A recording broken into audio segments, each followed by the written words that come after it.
On Rock 106.9, this is Thursday's version. If you missed any other show this week, month, year, grab them all via the podcast at WIPK.com. Now, you will also leave that website at 9 a.m.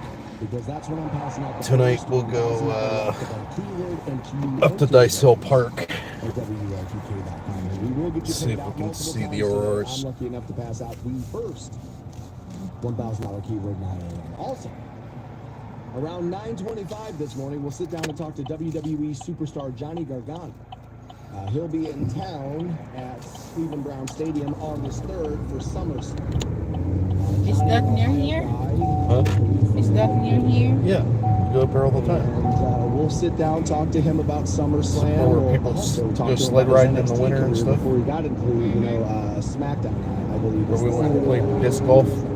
Oh, okay. But his NXT career was really impressive, man. He was the first NXT Triple Crown winner, I believe, and I have actually bartended a show I believe he was a part of at the maybe we'll be able to get up NXT, so we'll talk to him about high enough to where we'll also get into some SummerSlam, some other things. The city lights won't 25 this morning. Looking forward to that. Obstruct it. Also, like I said, at 9 we will rock the bank with you as well. 8 Still a.m. the same that we're We're there going to in talk about Dover. money a little bit too. Yeah, it's in Dover.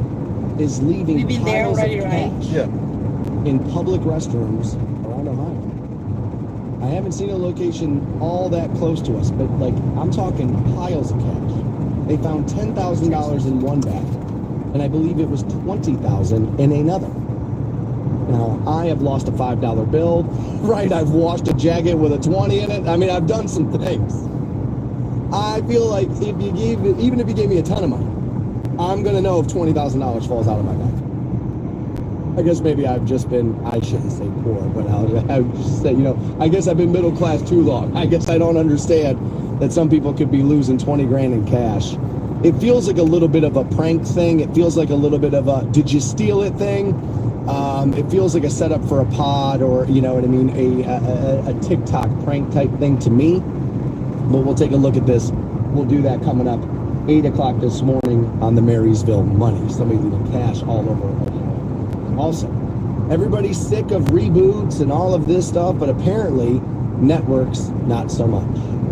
Now, this isn't really a reboot, I guess. They're looking to do a sequel. I think this is really, really dumb. And it's because of how much you love this piece of entertainment. I don't much care for it, at least not the level most people do. The Office. I like. No, sweetheart. I was an early adapter to it. Yeah. I watched the first couple of seasons. I remember we actually interviewed BJ Novak. Absolutely. Yeah. I like it. I fell off that train long before other people did. I'm sure it was still good. It's just kind of one of those things. There's a million things on. I'm just kind of lost in the shuffle. They're looking to go to The Office well, and I think this is one of those times, man. People have this on Mount Rushmore of comedies. And it would be hard to argue. It was long running, very successful. It's become a cult classic after its run. I think this is one of those times where you leave well enough alone. That cast that came together, yes, they had to swap people in and out at times, but that central cast of that show had that magic, that thing that you can't quite put your finger on. Again, you like this show more than I do. But at the end of the day, I can turn it on and recognize, oh no, look, dude, this has chemistry for days. There's chemistry falling off the sides of this thing. And so I think you're setting up these new people to be in this new show, I think, for a huge part of failure here. People are going, when you put it underneath that Office brand, people are going to expect Steve Carell. This is how big The Office actually was. Nobody even talks about the original version. I love Ricky Gervais. And I mean, I love him. Everything that guy's done, I'm like, I like that. Afterlife, I was into. Derek, I'm into that. His version of The Office, I like that. I'm into Ricky Gervais. I think he's really, really talented. I like his stand-up specials. Even stuff I disagree with, I'm like, all right, well, that was funny. Like, I'm into Ricky. Nobody talks about Ricky's version of The Office anymore. That's how good Steve Carell was at that job. He nailed it. I mean, he absolutely nailed it. I'm not sure there's, you know what? I don't know about The Office as a whole, but if we were going to do the best sitcom actors of like a character of all time, him in that role would have to be near the top of that, right? Even as a guy who admits it, I'm not a diehard. I'm not even close to a diehard fan of that show. I would probably put him pretty high up on that list. He absolutely murdered that role, but we'll get into the Office sequel, what they're doing with that. Also, there's a New York club that people say is, well, not being inclusive. They're looking for you to hit certain metrics before they will let you into their club. Now, the thing is, this is for men. Women, good looking, get your ass in here. Dudes, you need to cross this bar to get in here. People have issues with this. I have less than those, but we will get to that. We will talk about that a little bit in the 7 o'clock hour. Here's what's next on the Stansbury Show. All right, we've talked concert etiquette on the program a million times. And it's getting worse by the day. So much so that artists are now starting to really complain about their own audiences. One of my favorite artists ever is now yelling at their audience about something. And we'll take a look at this, and we'll do it next here on the Stansbury Show. The Stansbury Show, Rock 106.9. Thank 8 a.m. you. this morning, Hollywood trying to reboot, sequel, rehash, some more stuff. One of your favorite pieces of entertainment. I think this is a bold strategy, Cotton. Let's see how it pans out. We'll get there coming up at 8 o'clock. Also a club, making it tougher for men to get in. We'll get there at 8 too. I can get in. The metric they want you to cross, I Is your water right? I got it as a mixture. I have to measure Yeah. the penis. Yeah. Like what they want you to have, I have. I could go to this club. I wouldn't want to, but I could. I've been to plenty of concerts though, and so have you. I think people should go to more if you can. They can be pricey these days, I understand that. But I think live music's good for the soul. It's one of those things that can kind of help keep you young. And we've talked concert etiquette a million times on the show. I've seen some wild things at shows. I've done some wild things at shows. We were just talking the other day about how, concerts have become a place where more people feel as if you should take your children. And sometimes people say, you can't have fun here, you can't do anything, security won't let you do this. That's why. Because there are kids at everything. Everywhere you go. And that's why rules get stricter and things get tighter, because my kid just saw that, and that's the thing that happens. But isn't that sweetheart? What? Remember we talked about that? Those are just factories. And then, what was it, a couple of months Like ago, I think it was Battle Miranda Motors over Lambert. there. There's She got kind of dragged up and down place the internet for a little road bit salt. for her opinion on fans at shows. What had happened is, I think it was like a bachelorette Freeport party went Press. to a Miranda Lambert show. That sounds about right? I think that's a And book bindery they got there. themselves up to the front of the stage, turned around, and they all took a selfie with Miranda performing in the background, which I totally understand why a fan would want. Like, I get why you would want that, right? And I remember Miranda lost her mind. And it felt a little like, I was like, well, she's right about what she's saying. Like, it's one of these times where you can be right about what you're saying, but it's like, dude, you can't. My ears. Like, you can't do that. Right? And we have another one now. Another female artist who I love, Heart. And Ann Wilson, in this era of her career, she hates it, she says. She hates the fact that MTV and the record labels were like, nah, man, you kind of have to give us a more gloss thing. We kind of need a little bit more pop rock. We need a little of this. So in comes Ron Nevison. He writes them 2 great records and produces them, and she kind of hates it. As a fan, I don't love that, because I love that era of the band. Do I like Magic Man and Barracuda and all that stuff that came before it? Sure. But the 80s hard stuff I absolutely love. It was right in that time for me. I was growing up as a kid. It's kind of perfect, right? And so I don't like when she talks about that, because I'm like, wait, I want to like this stuff. Quit ruining it, right? Quit ruining it. But she was talking about concerts, and they asked her about cell phones at shows. And she says, quote, "It does change things, especially when fans come up to the front of the stage and they turn around so that you're the backdrop and they want to take a selfie with you as the background. I mean, that's really distracting because you just kind of want to sort of jump out of the way," end quote. I could understand that feeling. I also understand the fan wanting that selfie. For sure I do. It's going to go crazy on your TikTok, on your Instagram. It's going to get you the traction you want, the engagement you're looking for, and it creates a little of that, I wish I went to that. And we all want to be at the event. That's why concert shirts are a thing. That's why we want to be at the thing. We want to say we were at the thing. I was there is a huge thing. And cell phones give you the ability to provide proof that you were there.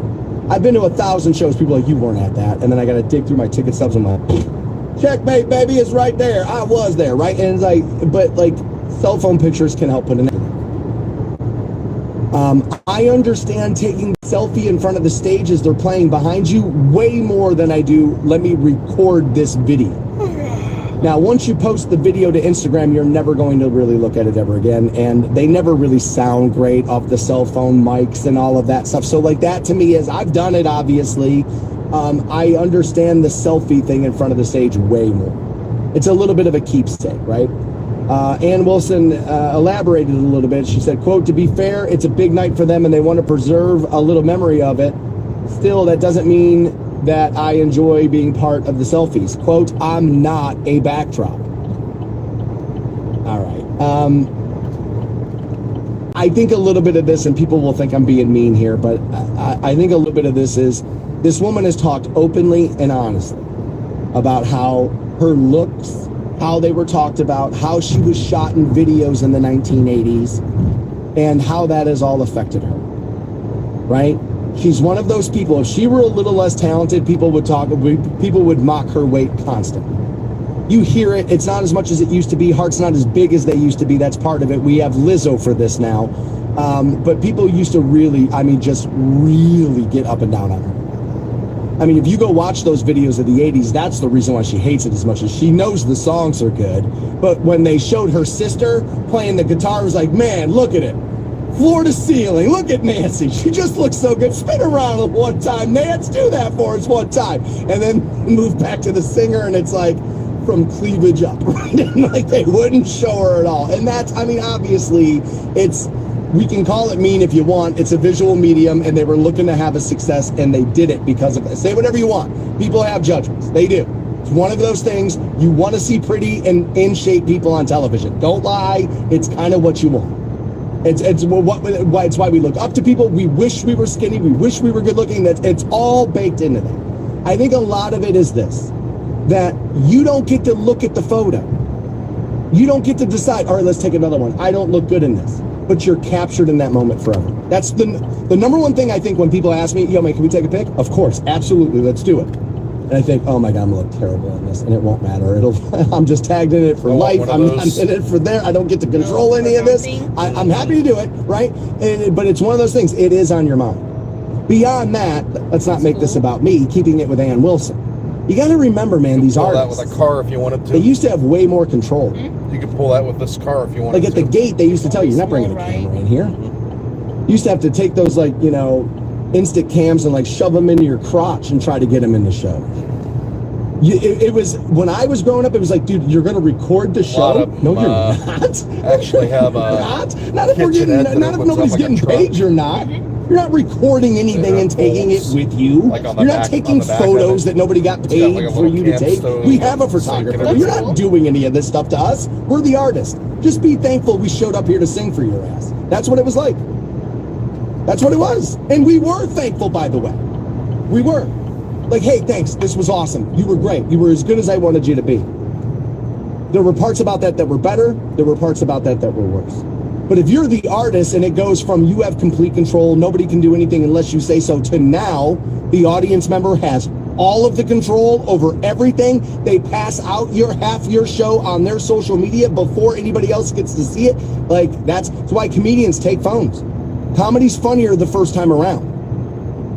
People think they're worried about being canceled. If you're worried about what you're saying, blah, blah, then clean up what you're saying. It's not cancel culture, buddy. It's accountability culture. No, it's whiny-ass culture is what it is. Let's be honest. And they're not taking it for that. They're taking it because comedy is funny first around. And they want to preserve that. I understand people wanting to take a picture with the stage, though. This is the age we're in now. And I think that moment, 10 seconds, it's not that big of a deal, Ann Wilson. Just sing never and then exit stage right already. After losing game 1 on the road and Boston the other night, 120-95, Cavs look to get even tonight. Still in Boston for game 2 of this. They're going to have to find a way to get to triple digits. I don't think you're keeping Boston underneath 100. Jason Tatum's not even been playing all that great this postseason. I think he's only averaging 20. I mean, he's yet to have a 30-point game. They're just well-rounded, that team. And you're going to have to get the triple digits if you're going to want to win. They're going to have to increase some scoring. Evan Mobley, having not yet developed an offensive threat yet, is, I think, a little bit of a hindrance. He's a great defensive player. I feel like they need to help him develop that offensive part of his game. We see this a lot in the NBA. Everybody tells you how they're one and done. I could play in the NBA at 19, and then they're in the league 6 years, and we're still kind of waiting for something to kind of turn out. I'm not saying that about Evan. It's really, an NBA thing that kind of happens. He's one and done. He gets the league. Well, he can't shoot. He can't take anybody off the ball. We got to work on this with him. Then he wasn't one and done. Like, I don't understand it. But Cavs at Celtics tonight. They look to get right. Hopefully, we'll even that series out at 1 game apiece. Guards win last night 5-4 over the Tigers. They'll play the Sox tonight, White Sox, 7:40. All right, we were talking a little Ann Wilson. She was not necessarily complaining, but they did ask her about, cell phones at concerts. And, she's an 80s artist primarily. Well, 70s, 80s artist. And, I was talking about how back in the day, dude, you weren't allowed to bring cameras in. If you got caught recording a show when I was, they would have tarred and feathered you in front of the venue. People did it, obviously, but it wasn't blatant, you can have it out and, yeah, we want you to be doing it. So she was talking about fans coming to the front of the stage, turning around, taking a selfie, and turning her into the backdrop. She says she understands it, but doesn't love it. And I think that's a fair assessment of it. All right, I understand why you want this. I get it. It doesn't necessarily mean I have to love it. I think that's fair, right? Miranda Lambert, when she complained about it, was calling the women out and was saying, pretty mean things about it. And, Ann Wilson's just saying, look, I'm a little uncomfortable. I said I think it's a lot about her figure and her weight. She's been struggling with it for a long, long time, most of her life, she says. And she's been very open and honest about how, it gets to her sometimes what the media has said, what shows mine have said. But we were kind of talking about it. And I said, I understand why fans like the selfie in front of the stage thing more with the artist in your photo. Because, all right, this is where social media gets a little messed up. Too many people, and myself included here, post what we want and not what's valuable to the person who's scrolling. And a crappy video with horrible audio of the song, I'm not sure is valuable to the people. But you standing in front of the celebrity, I think, is a little bit more stop scrolling worthy, right? Or, oh my God, dude, is that Lisa with heart? Right? I think there's, there's something about that. Kyle's a pretty big listener of the program. We appreciate having him on. And he has hit me up at X. He goes, well, this is free tour promotion, right? This helps artists now. That's one of those things, I think, Kyle, that can be true that I'm not sure is always, right? Most shows aren't residencies. And this is what I mean. So, if I'm at the show, and I take the picture, and I'm like, yo, man, this show is great. Look, so-and-so's right up here playing right now, right? You're not buying a ticket to the next city they're playing in if you live here. You're not going to buy a ticket and travel to go see them because of my Instagram video. And now don't make it about the fact that I work at a radio station. I'm saying anybody's Instagram video. I don't think that's going to happen, right? They'll get the tour promotion if it's well shot. You know what I mean? And you have a professional, not even professional these days. A lot of these young kids with their TikTok know how to do this stuff really, really well and make stuff look like it's professionally done. I think that can help you.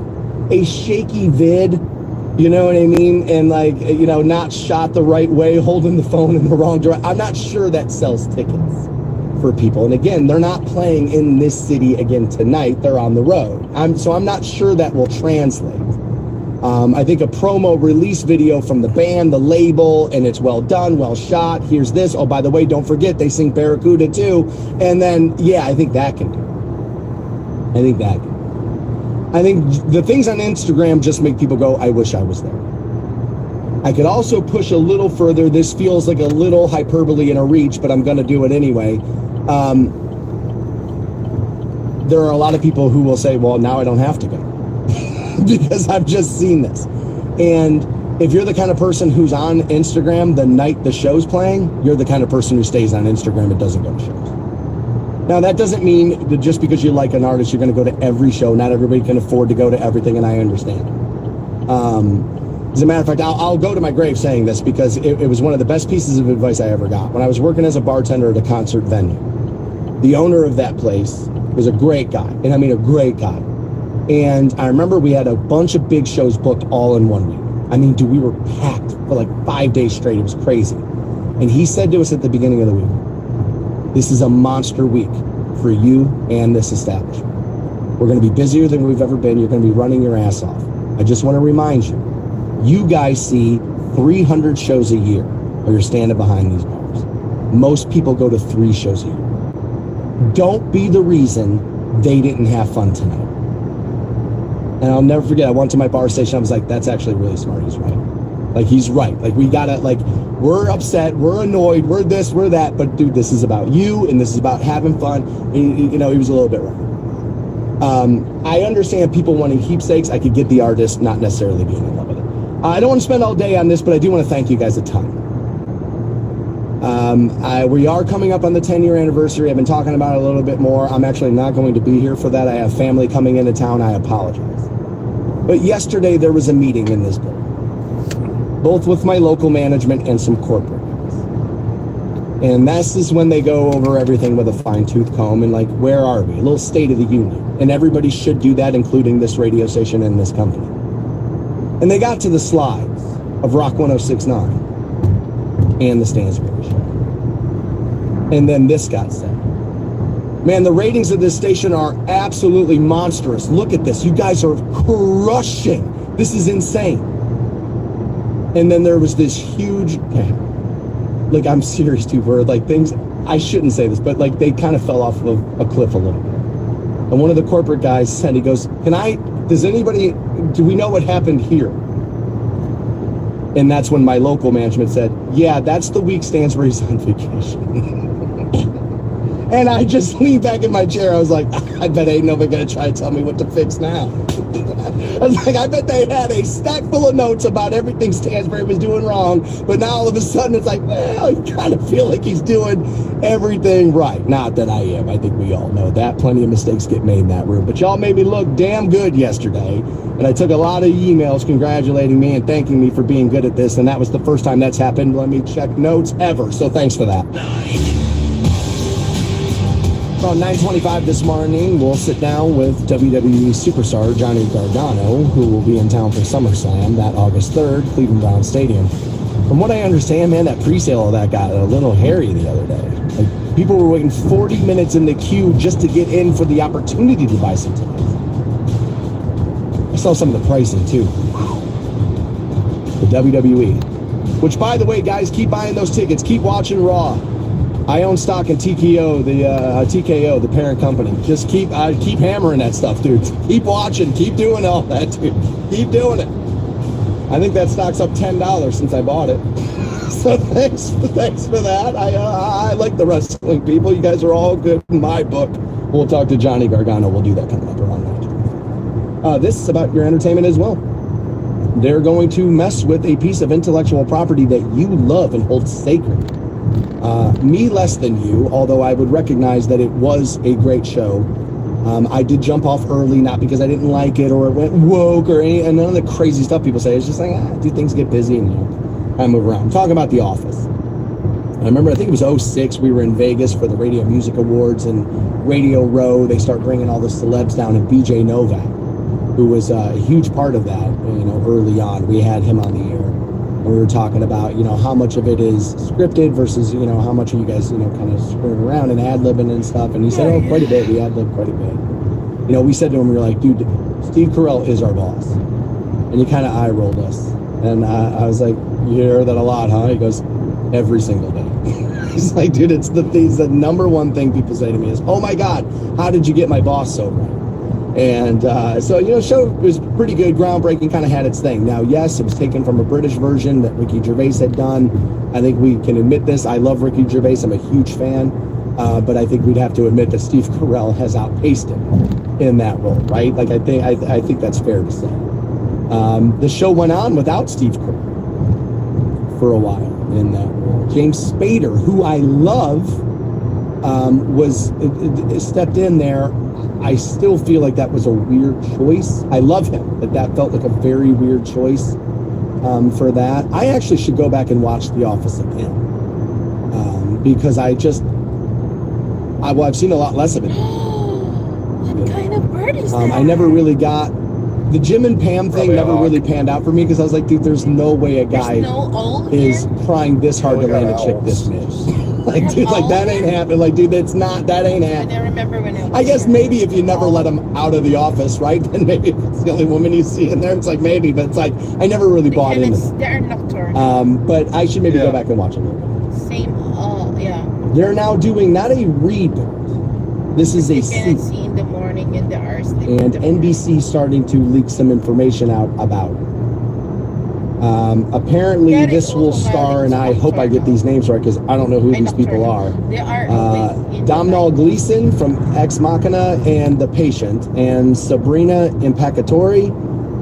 She maybe was in season 2 of HBO's The White Lotus. Again, I have not seen that. So they're going to start up production on this in July.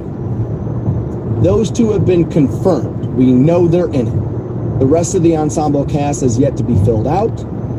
And according to the network, it's going to be set in the same universe. Is it a multiverse? It'll be set in the same universe as the original American version of The Office, which again, that's not really the original version of anything, but it's the American version, right? But it will be set in a new location. What they're going to do is they're going to move this into a dying local newspaper in the Midwest.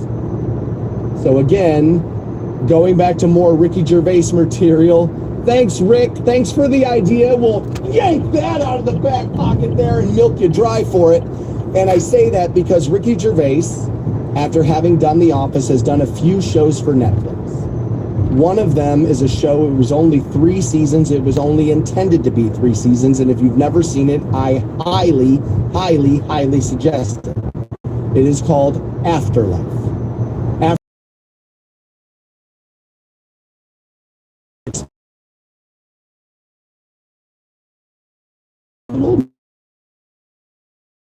Afterlife, that's where Ricky Gervais works. He works in a newspaper that is dying off, and like they're trying to save the building, and he's trying to save that while saving his life, and will Ricky get on with it, and will he do it, and all of that. So like they're just stealing from Rick again here. But I understand that being a good setup for a program. I do, absolutely. They say here, quote, the documentary crew that immortalized Dunder Mifflin's Scranton branch is in search of a new subject when they discover a dying historic Midwestern newspaper and the publisher trying to revive it with volunteer reporters. Yes, this is art imitating because that's like legitimately what is happening in a lot of newspapers today.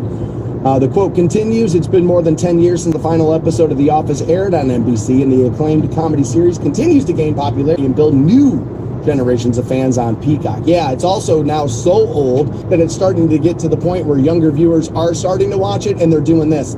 I don't know. I don't know. They're a little mean to him. I don't know. Do they kind of make fun of the weight of this? Little cringe. It's cringe. Like, it's already starting to go through that a little. So it'll be interesting to see what we get. The Tom Brady roast, I felt like was, people kind of sticking their head out like, you guys ready for jokes? You guys ready? You ready not to complain and bitch about every last thing? And they got away with a ton in that. And I'm wondering now if we're not going to start to see a little bit more like, dude, we can push the boundary here a little bit. Like, we can't. Why are we living in fear of these people? They're waiting for us to film this stuff and put it out because they have nothing else to do. Why the hell are we living in fear of these idiots? Because they have social media? Enough is enough. 9 a.m. Rock the bank with me. Pick up that first $1,000 keyword. We'll get that out of 9. It's 330-450-7625 to text the studio. I brought up the Tom Brady roast while I was talking about the fact that they're going to do a second version of The Office. It's not a reboot. They're going to do, I guess, a sequel series. They're changing the business. It's not going to be a paper company. It will be a dying newspaper in the Midwest. I bet that will be Chicago, where that's based. I could be wrong. They might go maybe actually just small market, like they did with Scranton. I actually think, somewhere in Iowa maybe, after the Caitlin Clark drama, I could maybe see that. Anyway, we were talking about that, and I was like, the Tom Brady roast got a little bold with the jokes.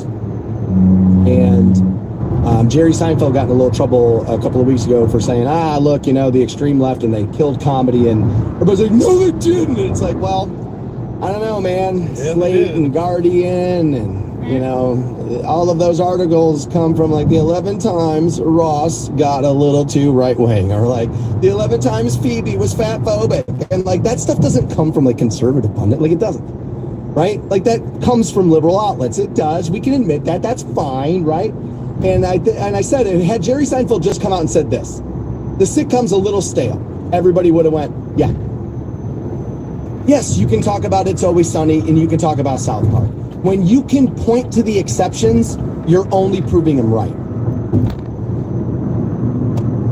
And so people jumped up and down on him, and then they review bombed his Pop-Tart movie Unfrosted. I watched it. I got to be honest with you, it wasn't great. But it wasn't as bad as those same outlets that are mad at him and are trying to review bomb him, just proving him dead wrong. It's not as bad as they are telling you it was. It wasn't great, I would admit.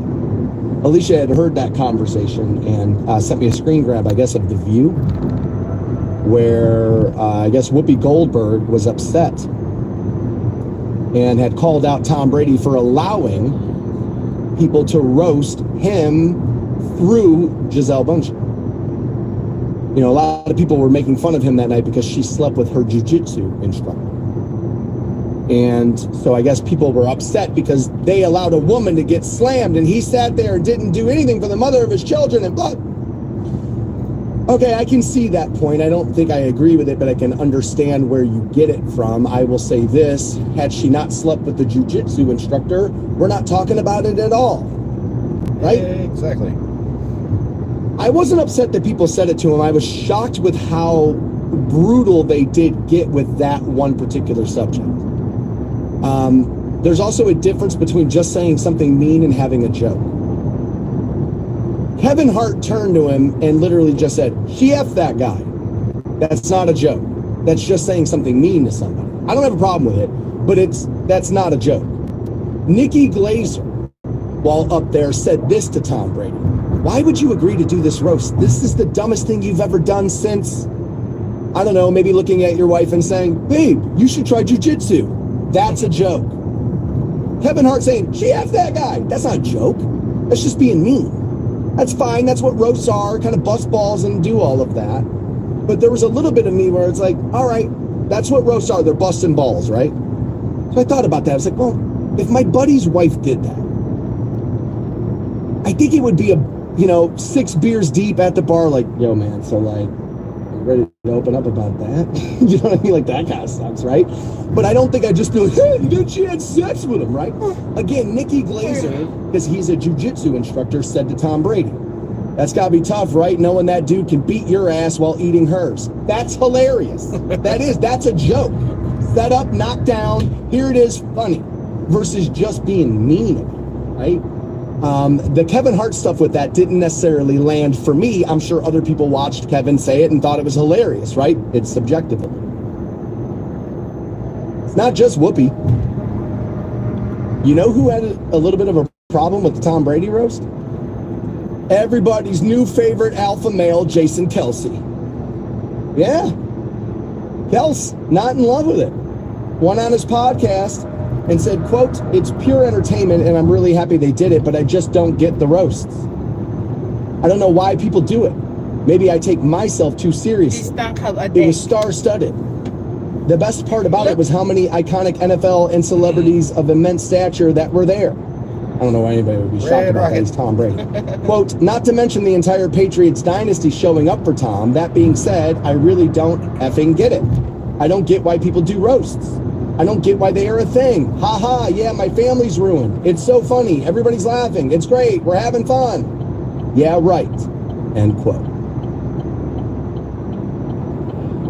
Yeah, I mean, dude, her stepping outside the marriage thing and like how down, again, because some of the comments about it weren't even creative. They were just people enjoying being able to say something like that to Tom Brady. That's not the way I would have handled it. And it's not the way I am going to be entertained by it. Again, I gave you the examples of Nikki Glaser using the same subject matter and making me laugh with it. That's the difference between a joke and just saying something. That's the art form. That's the entire thing. That's why they're comedians versus trolls online. Oh, is that there actually is a joke in what she's doing. I thought this is that. It was a little, I don't know, man. Back in the day on Comedy Central, some of those roasts were brutal. And it's because they only got really good comics to do it. It also was one of those things where they would roast people that you love, and you had people who knew the person kind of do it. Like if you want to go all the way back to the Dean Martin roasts, those were way different because they were, yes, brutal, and yes, would really mock somebody, but you could tell it was coming from a place of love. Some of those people just wanted to tee off on the most famous football player of all time. You could tell that. Like there's no. That's to me, it makes it a little different. I didn't have a problem with it. I'm just not that kind of guy. I'm not that kind of guy. Like I'm just not that dude, right? Because I'm gonna step in it. I'm gonna say a bunch of stuff that it's like, oh, you know, I didn't necessarily mean that the way it sounded, and so I understand. So like, I don't necessarily cry and go overboard about that stuff. But you know, Jason Kelsey, the beer chugging, crushed a can on my head, the alpha male. Oh my God, he's wearing the sweater from that movie that sucks in the airport, right? And like everybody loves this dude, and he's out here going, yeah, I don't get it. I don't know if you take yourself too seriously, but you took that too seriously, you know? And I think a lot of this reaction is probably going to have people second guessing whether you do it again. Because who do you get? One of the big conversations has been who in the NBA can do it. And most NBA shows I was listening to over the last couple of days says nobody in the NBA is going to do that. Nobody. The ego is way too out of control in the NBA. They've had their testicles licked since they were in 7th grade. Like they don't, it's star culture. They're not sitting down. They're not doing that. And I was like, well, I don't know if nobody in the NBA would do it. I don't think LeBron would do it. Somebody asked the question the other day, do you think Michael Jordan would do it? And I saw Brian Windhorst say, absolutely not, dude. That guy was punching teammates. Michael Jordan has talked openly about how he hates the crying Jordan meme. He can't stand it. It makes him beside himself. He's talked plenty about how he is happy he wasn't playing in the social media era. There is zero chance Michael Jordan allows you to just sit there and tee off on him. Zero chance that happens. I don't see that at all. That's why people kind of like this with Tom Brady, because it was like, dude, this isn't just some NFL dude. This is Tom Brady. Like this is, and it was a big thing. There were a couple of jokes that night about the Giselle situation, and I'm like, dude, it doesn't bother me that you're making fun of him about it, because everybody knows, and it's kind of been one of those things. So, okay, fine. But be creative about how you're being mean about it. That's the whole thing. If you have a clever line, well, I'll excuse most things, because I'm like, well, you got to give it to him, dude. It might not be the best thing to say ever, but that was at least clever. There, I'll excuse most things. 9 a.m. We'll rock the bank together, pass out that first $1,000 keyword.